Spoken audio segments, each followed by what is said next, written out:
जय हिंद दोस्तों, स्वागत है आपका हमारे यूट्यूब चैनल बीएनसी क्लासेस में। जो फंडामेंटल राइट्स पे हम लोग जो वीडियोस बना रहे हैं, आज हम लोग बात करेंगे आर्टिकल 15 के एक्सेप्शंस। ठीक है, आर्टिकल 15। ठीक है, इसके पहले वाले वीडियो में हम लोग ने आर्टिकल 15 के बारे में बात की थी। आर्टिकल 15 जो कहता है कि स्टेट जो है वो किसी भी सिटीजन को, ठीक है, किसी भी नागरिक को उसके रिलीजन, रेस, कास्ट, सेक्स और बर्थ ऑफ प्लेस, ठीक है, प्लेस ऑफ बर्थ, इस 5 के आधार पे उसके साथ कोई भी भेदभाव या डिस्क्रिमिनेट नहीं कर सकता। ठीक है, रिलीजन, रेस, कास्ट, जन्म के स्थान पे, जाति, धर्म, ठीक है, जेंडर हो गया आपका। तो 5 जो आपके हैं उनके आधार पे जो स्टेट है, जो राज्य है, वो भेदभाव नहीं कर सकता। ठीक है, लेकिन जो आर्टिकल 15 है उसके भी उसके 4 एक्सेप्शन हैं। ठीक है, A, B, C, D, ठीक है, ये आपके 4 एक्सेप्शन उसमें दिए गए हैं। और 4 एक्सेप्शन जो हैं वो आर्टिकल 15 में साफ साफ कहता है कि स्टेट जो 5 जो है आपके, उस 5 के आधार पे भेदभाव नहीं कर सकता किसी भी नागरिक के साथ। लेकिन अगर जो लोग इकोनॉमिकली, ठीक है, सोशली जो बैकवर्ड लोग हैं, जो पिछड़े लोग हैं, उनके उत्थान के लिए, उनको समाज में कह सकते हैं कि देखिए कंपटीशन जो होता है, जो लोग आपस में तभी एक साथ compete कर सकते हैं, यानी कि बराबरी इक्वल का इक्वल के साथ होता है। ठीक है, इक्वल अनइक्वल को एक साथ नहीं। तो इक्वल हमारे समाज में क्या है, इक्वल और अनइक्वल।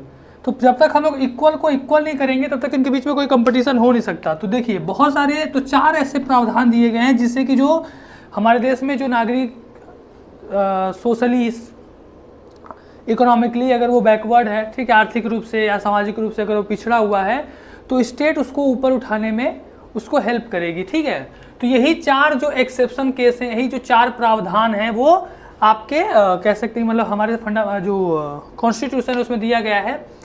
पहला एक्सेप्शन ये है कि कहता है कि the state is permitted to make, अगर राज्य चाहे, ठीक है, राज्य को ये परमिशन दिया गया है कि महिलाओं के लिए, फॉर वुमेन एंड चिल्ड्रेन, बच्चे और महिलाएं, इनके लिए अगर कोई स्पेशल प्रोविजन अगर राज्य बनाना चाहता है तो सिर्फ आर्टिकल 15 के आधार पे कि अन्य सिटीजन के साथ भेदभाव होगा। क्योंकि अगर महिलाओं के लिए हम अगर स्पेशल, अगर हम लोग कोई अगर कानून बनाते हैं, उनके लिए कोई स्पेशल प्रोविजन बनाते हैं, तो आर्टिकल 15 में कहा गया है कि किसी भी जेंडर के साथ, यानी कि जो आपका लिंग है उसके आधार पर भेदभाव स्टेट नहीं कर सकता। लेकिन आर्टिकल 15 में जो पहला जो एक्सेप्शन केस है उसमें साफ साफ लिखा है कि अगर राज्य चाहे तो महिलाओं के लिए या बच्चों के लिए स्पेशल प्रोविजंस बना सकता है।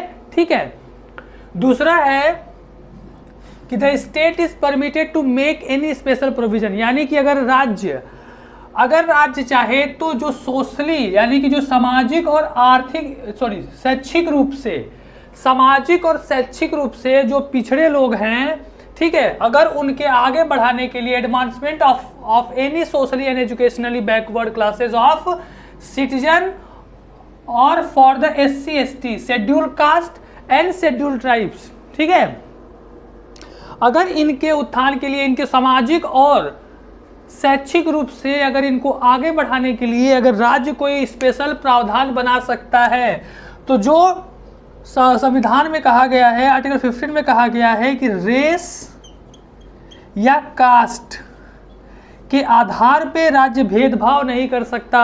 तो अगर स्टेट अगर किसी भी स्पेशल प्रोविजन अगर बनाता है SC ST या इनको एजुकेशनली, सोशली जो इनको आगे बढ़ाने के लिए, तो हम सिर्फ आर्टिकल 15 पे कि राज्य कहता है कि किसी भी धर्म या वंश के आधार पे उसके साथ भेदभाव नहीं कर सकता, तो ऐसा नहीं हो सकता। ठीक है, क्योंकि स्पेशल प्रोविजन उसमें परमिशन दी गई है स्टेट के लिए कि वो स्पेशल प्रोविजन बना सकता है। और इसी आधार पे जो हमारे यहाँ SC ST जो रिजर्वेशन चलता है, ठीक है, वो दिया गया है। ठीक है, और पहले वाले के अनुसार जो वुमेन होती है, महिलाएं होती है, महिलाओं को जो लोकल बॉडीज होता है, यानी कि जो आपका लोकल लेवल का जो इलेक्शन होता है उसमें उनको जो इलेक्शन में जो उनको रिजर्वेशन दिया जाता है, ठीक है। और SC/ST का जो रिजर्वेशन है स्कूलों में एडमिशन के लिए, जो आपके जितने भी गवर्नमेंट स्कूल होते हैं उन सब में उनको जो रिजर्वेशन दिया गया है। और ये आपका जो एक्सेप्शन बी है ये जोड़ा गया था संविधान के पहले संविधान का पहला संशोधन हुआ था 1951 में, उसके अंतर्गत आपका जो एक्सेप्शन बी है ये जोड़ा गया था, ठीक है। अब तीसरा हम लोग बात करते हैं। तीसरा जो आपको पता होगा कि जो OBC है, अदर बैकवर्ड क्लास, ठीक है, अन्य पिछड़ा। तो अन्य पिछड़ा का जो आपको पता होगा कि मंडल कमीशन, जो आपके OBC कैटेगरी के लोग आते हैं, जो आपके, तो ये कहा गया कि हमारे देश में जो मतलब एक तो आपके अपर क्लास, मतलब अगर हम लोग बात करें तो आपके एक जनरल कैटेगरी है, ठीक है, एक OBC है और एक आपका SC/ST है। तो इनको रिजर्वेशन मिला है। इस वाले पार्ट के बारे में बात की गई क्योंकि ये आपके समान, मतलब इनको माना जाता है कि ये अपवर्ड कास्ट है। तो OBC के अंतर्गत क्या हुआ कि ये पता किया गया कि मतलब एक कमीशन बनाई गई कि जिसके बारे में पता करें कि कितने लोग पिछड़े क्या हैं। तो मंडल कमीशन ने रिकमेंड किया था कि जो OBC कैटेगरी में जो लोग आते हैं उनको रिजर्वेशन मिलना चाहिए, ठीक है। उसके बाद आपको पता ही होगा कि बहुत सारे इसमें पॉलिटिक्स हुई और हमारे देश के जो प्रधानमंत्री बने 1979-80 के आसपास, विश्वनाथ प्रताप सिंह, उन्होंने जो OBC रिजर्वेशन था इसको बिना सोचे समझे कि इन्होंने जो रिजर्वेशन था उसको पूरा मतलब लागू कर दिया, ठीक है। उसके बाद ये कोर्ट में गया, उसके बाद जो भी हुआ, उसके बाद फेमस जो इंदिरा साहनी जजमेंट है इस पर, जिसमें कि एक आपका जो लिमिट होता है, ठीक है, क्रीमी लेयर जिसको बोलते हैं, वो लिमिट लगाई गई कि इतना होता होगा। जैसे आपका 8 लाख के आसपास शायद क्रीमी लेयर है आज के समय में। तो ये आपका जो था, जो बैकवर्ड क्लास जो थे, ठीक है, वो भी बैकवर्ड क्लास, अगर कोई उनको अगर सोशली, सामाजिक या शैक्षिक रूप से अगर वो पिछड़े हैं, बैकवर्ड हैं, तो उनके लिए चाहे वो गवर्नमेंट स्कूल हो, एडेड स्कूल हो, अनएडेड हो,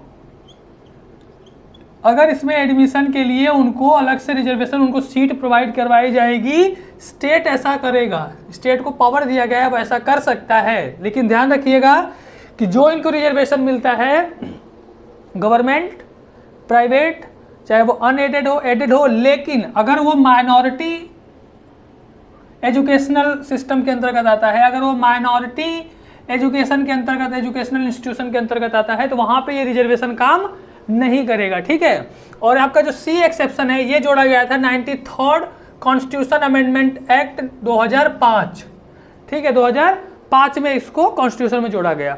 अब हम लोग बात करते हैं लेटेस्ट अपडेट, जो आपका एक्सेप्शन D है। ये कहता है कि राज्य जो है उसको पावर दी गई है कि वो अगर कोई भी, देखिए अभी तक हम बात कर रहे थे महिलाएं और बच्चों के लिए सोशली और एजुकेशनल रूप से जो पिछड़ी क्लास है, चाहे वो स्पेशली लिखा गया SC/ST, तीसरा आपका OBC के लिए, और चौथा आपका एक नया वर्ड आया EWS, ठीक है, इकोनॉमिकली वीकर सेक्शन, ठीक है, आर्थिक रूप से जो पिछड़े लोग हैं। तो the state is empower to make any special provision for the advancement of the EWS, ठीक है। जो EWS इकोनॉमिक वीकर सेक्शन है, जो आर्थिक रूप से जो पिछड़े लोग हैं, उनके लिए अगर कोई राज्य चाहे तो उनके लिए स्पेशल प्रोविजन बना सकता है। तो 15D आपका ये जोड़ा गया था 2019 में। 2019 में 103rd कॉन्स्टिट्यूशनल अमेंडमेंट किया गया, संविधान संशोधन 103वां, और ये आपका जोड़ दिया गया D। और इसके अंतर्गत जो आपके एजुकेशनल इंस्टीट्यूशन हैं, जो भी आपके एजुकेशनल यानी कि जो शैक्षिक संस्थान है, सब जगह EWS को 10% रिजर्वेशन दिया जाता है, ठीक है। EWS कोटा जो आपका है 10% का, तो जितने भी आपके EWS सेक्शन में आते हैं सबको, इनको 10% का जो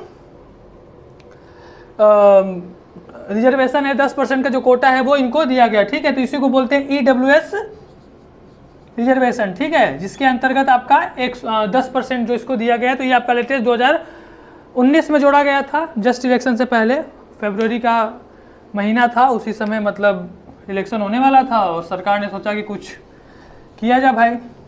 ठीक है, तो इन्होंने 103वां संविधान संशोधन करके 10% जो था वो EWS जो आपके मेनली जो जनरल के लोग होते हैं, जो आपके अपर क्लास वाले लोग हैं, उनको एक 10% का एक रिजर्वेशन दे दिया गया। तो डी आपका जो ऑप्शन है, जो सॉरी डी आपका जो है आर्टिकल 15D के अंतर्गत जो आपका आता है, ये आपका जोड़ा गया था 2019 में। ठीक है।